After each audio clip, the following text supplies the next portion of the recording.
Hello friend, आपको हम अपने सास और बहू की दोनों की कहानी सुनाने जा रहे हैं। और उस कहानी में आप लोग हकीकत सुनेंगे और हकीकत की बातें हम बताएंगे, कैसे हम लोगों ने दोनों लोगों ने इस घर में जीवन काटा है। और आप लोगों को पसंद आए, अच्छी लगे तो लाइक और सब्सक्राइब करना। और इस कहानी में कैसा किसके साथ हुआ वो भी करना, कमेंट में लिख के बताना। और आज हम अपनी कहानी और अपनी सास की कहानी बताएंगे आपको। और अच्छी लगे, अगर जो सुनने में सही लगे तो आप आगे बताना, तो आगे भी हम पूरी कहानी बताएंगे। तो हम सबसे पहले अपनी सास की कहानी बताने जा रहे हैं। मेरी सास जो हैं वो इस समय मतलब रिटायरमेंट एक टीचर हैं सरकारी स्कूल से। और हम लोग फर्रुखाबाद के रहने वाले हैं। हम अपनी फर्रुखाबाद की कहानी सुनाने जा रहे हैं। और फर्रुखाबाद में हमारी शादी हुई है और हमारी जो सास हैं वो झांसी की रहने वाली हैं। और वो झांसी में पली बड़ी हुई हैं और लिख पढ़ के आज रिटायरमेंट टीचर हैं। तो हम सबसे पहले अपनी सास की कहानी सुनाएंगे। हमारी सास झांसी की रहने वाली है और उनके 6 बहनें और एक भाई है। और एक वो बहुत बड़े परिवार से है। और उनके पापा BSA 4 जिले के बाबू थे। उनकी परवरिश खूब अच्छे घर में और पैसे वाले के घर में हुई थी। उनकी शादी जब वो पढ़ लिख कर बड़ी हुई तो उनके पापा ने उनकी शादी तय कर दी। और उनके शादी मेरे यहाँ से जो फर्रुखाबाद से थे मेरे ससुर जी, तो वो मतलब झांसी में नौकरी करते थे पोस्ट बाबू की टेलीफोन विभाग में। और उनके मतलब पापा वहाँ टेलीफोन विभाग ऑफिस में जाते थे तो उनको पता चला कि ये इस लड़के की शादी नहीं हुई है। तो उन्होंने अपना मतलब ऐसे ही बात चलाई शादी की। तो उनको वो ठीक ठाक लगे देखने में। तो उन्होंने अपने घर जाके बताया कि एक लड़का है, वो टेलीफोन विभाग में नौकरी करता है और उसके माँ बाप भी नहीं हैं, अकेला लड़का है और फर्रुखाबाद का रहने वाला है। आप बताओ। घर वालों से पूछा तो अपनी बड़ी लड़की की शादी उसके साथ कर दें। तो घर वालों को पसंद आया और उन लोगों ने कहा कि हाँ, सही लड़का सही है, छोटा परिवार है, कोई है नहीं, नौकरी करता है, तो इसके साथ शादी करना सही रहेगा। और उन्होंने मेरी सास की शादी अपने मेरे ससुर से तय कर दी। जब तय कर दी शादी तो वो मेरे ससुर को उन्होंने बताया कि आपको लड़की देखने हमारे घर आना है। तो हमारे पापा फर्रुखाबाद से झांसी नौकरी कर रहे थे। तो जब उनको छुट्टी मिली तो वो फर्रुखाबाद आए। और उनके घर में सिर्फ उनकी बड़ी दीदी थी और एक भाई था। और माँ बाप थे नहीं, बचपन में ही गुजर गए थे। और उन्होंने पिपर गांव में एक गरीब की ज़िंदगी जी।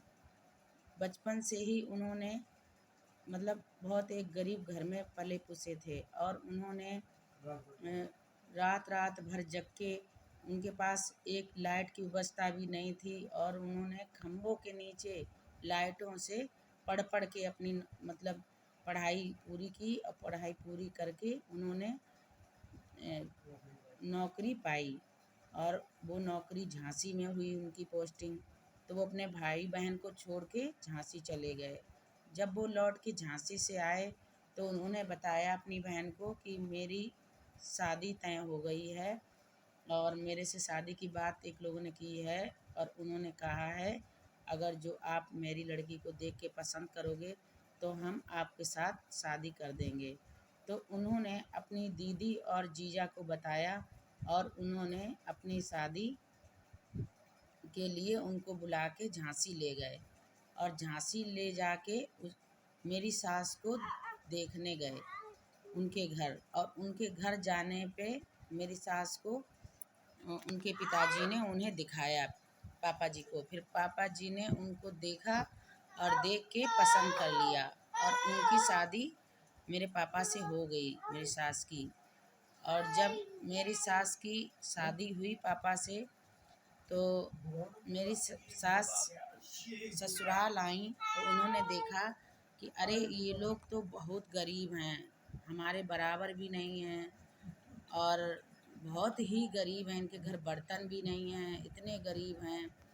लेकिन फिर भी मेरी सास वहाँ रहने लगी और अपनी ज़िंदगी बिताने लगी। और उनका एक देवर था और एक ननद थी और जीजा जी थे और वो वहाँ रहकर अपना गुजारा करने लगी और वो साथ साथ में पढ़ाई भी करती थी। जब वो अपने ससुराल में रहने लगी तो वहाँ लड़ाई झगड़े शुरू हो गए और उसके बावजूद फिर वो पापा का ट्रांसफ़र हो गया झांसी से। जब पापा का ट्रांसफ़र हो गया तो पापा फर्रुखाबाद में ही नौकरी करने लगे और वो मम्मी को लेके जब घर में लड़ाई झगड़े शुरू हो गए तो मम्मी को लेके वो शहर में फर्रुखाबाद शहर में किराए पे रहने लगे। जब वो किराए पे रहने लगे तो फिर इसके बाद में मम्मी से कहा कि तुम अकेली रहती हो तो तुम अपना पढ़ाई करती रहा करो और तुम्हारी हम पढ़ाई पूरी करा देंगे। तो उस समय मम्मी मेरी 10th में पढ़ती थी और उन्होंने अपनी पढ़ाई पूरी की। जब पढ़ाई पूरी हो गई तो मम्मी ने कहा कि मैं भी नौकरी करूँगी। तो पापा ने कहा तुम नौकरी करके क्या करोगी, हम तो नौकरी कर ही रहे हैं। फिर ऐसे बीतते बीतते काफ़ी टाइम हो गया और मम्मी क्या नाम उनकी शादी के 8-10 सालें हो गई पर कोई बच्चे नहीं हुए और बच्चे ना होने के कारण उनके घर में धीरे धीरे लड़ाइयाँ बढ़ने लगीं और वो लड़ाइयाँ बहुत मतलब ऐसी हुई कि मम्मी पापा की और हरदम लड़ाइयाँ होती रहती थीं घर में, कलेश होता रहता था, आए दिन कलेश, मार पीट झगड़े। बल्कि यहाँ तक कि पापा दूसरी शादी करने के लिए भी तैयार थे। मम्मी शादी के लिए इनकार कर देती थी कि नहीं तुम्हें करना है अगर जो तो तुम शादी कर लो, लेकिन हम तुम्हें शादी की इजाज़त नहीं देंगे और ना ही हम साइन करेंगे कागज़ पे। फिर पापा बहुत कोशिश में लगे रहे लेकिन उन्होंने शादी के लिए हाँ नहीं बोली। फिर इसके बाद में काफ़ी लड़ाई झगड़े हुए और फिर मम्मी क्या नाम अपने मायके चली गईं। जब मायके चली गईं तो उन्होंने अपने पिताजी से कहा कि पापा वो लोग ऐसे ऐसे कहते हैं, मेरे बच्चे नहीं हो रहे हैं, काफ़ी टाइम हो गया है, दूसरी शादी करने को बोल रहे हैं और हमसे कह रहे हैं तुम कागज़ों पे दस्तखत कर दो और हम दूसरी शादी करेंगे। लेकिन मुझे दूसरी शादी उनकी नहीं करने देना है। आप मेरी नौकरी लगवा दो, आप बीए से हो, 4 जिला के बाबू हो तो आप तो मेरी नौकरी लगवा सकते हो, हम अपना कमाए खाएंगे और उसी घर में रहेंगे, लेकिन मैं शादी नहीं होने दूँगी। इसके बाद उनके पापा ने कोशिश करके उनकी नौकरी लगवा दी।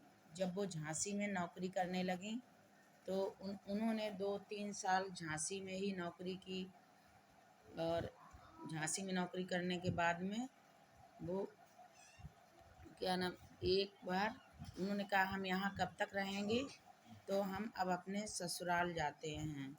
फिर वो अपने ससुराल वापस आ गईं और उन्होंने ससुराल का नौकरी का ट्रांसफ़र फर्रुखाबाद में करा लिया और वो फिर फर्रुखाबाद में नौकरी करने लगी और फिर से अपने घर में रहने लगी।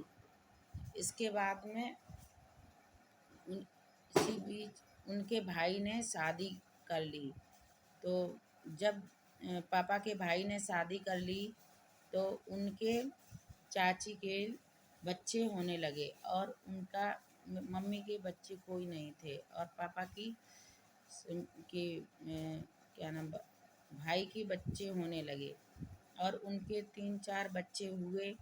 तो पापा ने कहा कि ऐसा करो, तुम शादी भी नहीं करने दे रही हो तो हमारे भाई के बच्चे ही ले लो। और वो जो चाची थी वो मतलब दोनों आँखों से अंधी थी, इसीलिए वो बच्चे पाल नहीं सकती थी। तो उनके 3-4 बच्चे ख़त्म हो चुके थे और एक जब चौथा बच्चा हुआ तो लड़का हुआ था और 2 लड़कियां थीं तो वो ठीक थीं और वो लड़का पापा ने ले लिया और लेके अपने घर ले आए और उसकी छठी और जो डट्ठौन जो होता है वो पापा ने करवाया। इसके बाद उसका वो वहीं रहने लगा और उनका पालन पोषण पापा मम्मी करने लगे। हेलो फ्रेंड, अब हमने ये कहानी आपको यहाँ तक सुनाई है। इसके बाद की कहानी अभी बाकी है और अपनी सास की भी पूरी कहानी सुनाएंगे कि उनके बच्चे हुए कि नहीं हुए या उनके साथ क्या क्या हुआ। और फिर इसके बाद उनकी बाद हम अपनी कहानी सुनाएंगे कि मेरे साथ फिर इस घर में आके क्या क्या हुआ, मेरे बच्चे कैसे हुए और मेरा जीवन कैसा कट रहा है। तो एक लड़की और होती है, वो अपने ससुराल या मायके मतलब मायके में रहती है, फिर ससुराल जाती है, फिर ससुराल में क्या व्यवहार होते हैं और कैसे कैसे उसकी ज़िंदगी कटती है, वो उस वजह से हम ये कहानी सुना रहे हैं। और उसके साथ कैसा व्यवहार होना चाहिए, कैसा नहीं होना चाहिए, ठीक है या गलत है, ये आप कमेंट में लिख के बताना। और आगे की कहानी हम पूरी अपनी और अपनी सास की पूरी कहानी सुनाएंगे। अगर जो आपको अच्छी लगी हो तो वो भी सुनाएंगे, ज़रूर सुनाएंगे। आप कमेंट में लिख के भेजना कैसी लगी कहानी और आगे की भी सुनना है तो ये भी कमेंट में लिख के भेजना। Hello, bye.